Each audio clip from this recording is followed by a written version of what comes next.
Hi everyone, welcome to the screencast for January 12th. Hope you're staying warm in this cold day, and I hope you are ready for next week. A couple things to be aware of. We have a PTA meeting on Thursday. We also have a staff meeting on Monday, and then no school the following Monday, the 20th, for MLK Day. Hey, a couple things I want you to be aware of regarding kindergarten open house that is coming up on January 30th. Met with our kindergarten team and we came up with some common goals that we really want to be focusing on for open house. Open house should help lower students and parent anxiety. We want to make sure that we're completing our registration paperwork so our kindergartners are set to go. Start building that community and observe our kids to help make classes for next year's kindergarten. This is a very important night. We know that our families have many choices now for education: public, private, charter, homeschool, and I'm sure there's other ones I haven't even thought of.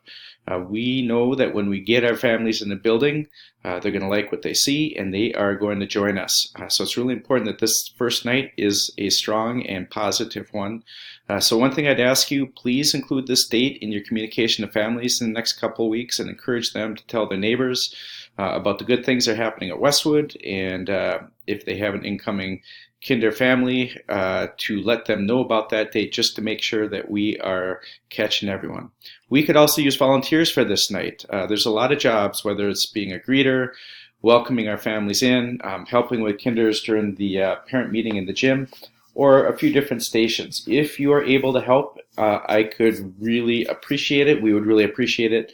Look for a sign up sheet to be coming out shortly. So thank you if you're able to help with that. I know we all have busy schedules, but we know we want to capture as many kinders as we can, because that only helps us, our school, and our district. So help us out if you can. Thank you for your help with that. Staff-student relationships. Staff, I don't say this enough, but you are incredible. You care about our students. You care about our staff and families and all of us, whether you're a teacher, support staff, anyone working in the building. You continue to build student relationships, which we know is crucial to having our kids be successful in our school.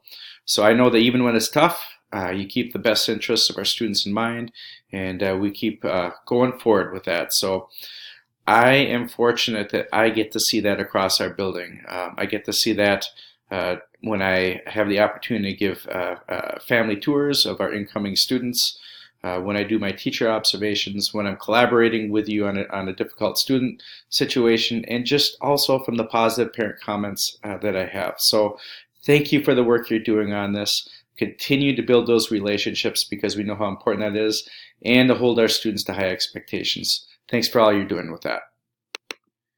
PBIS, reteaching expectations. Had a great rally last Friday. Thank you for that. You can see here I included the link that Alicia shared out about reteaching our student expectations as we head toward the second half of the year here. We want to be as proactive as possible, and this is one way of doing that. I just included some of the words that she used in her email that she sent out.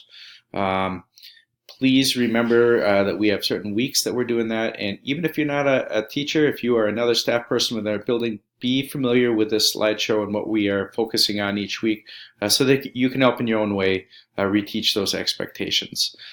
Student passports, part of it is our student passports. I know Deb, if she hasn't already, will be putting those passports in your mailbox.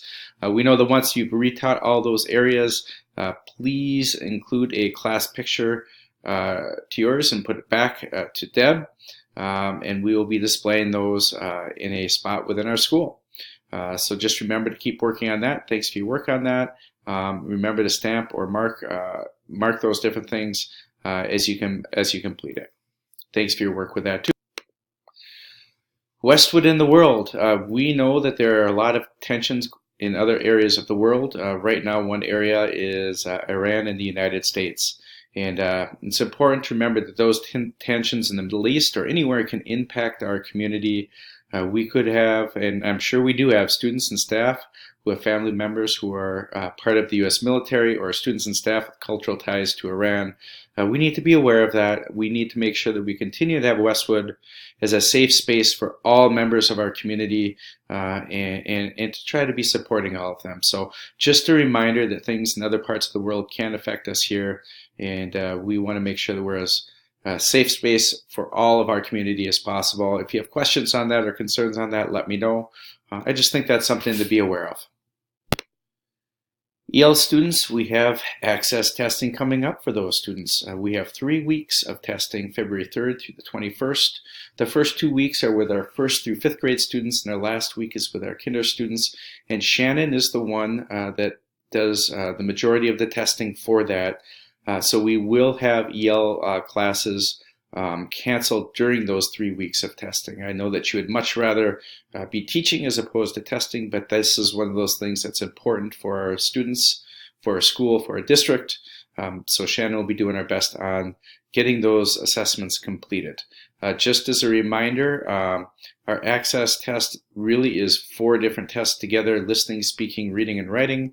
We want our students to reach 3.5 or better in all of those areas. Just a shout out to Shannon and to Kathy Carroll for working hard to put our testing schedule together.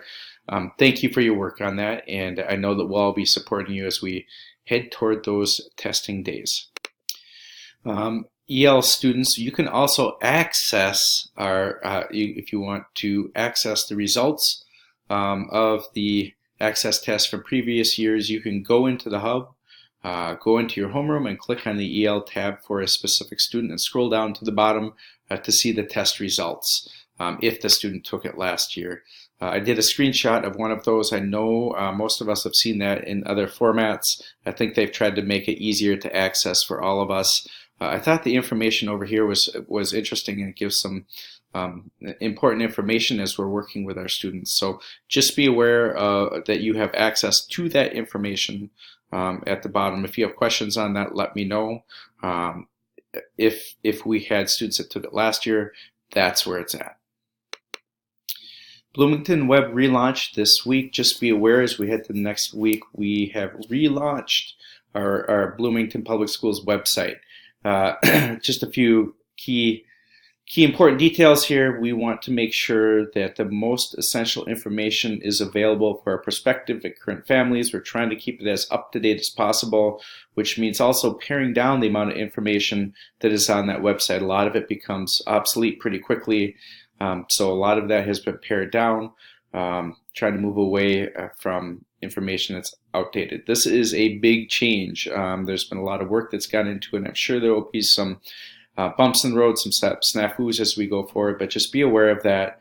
The big key is we're trying to make it as user-friendly for our families and prospective students. That's important. So just be aware of that. Let me know if you have any questions on that as we move forward.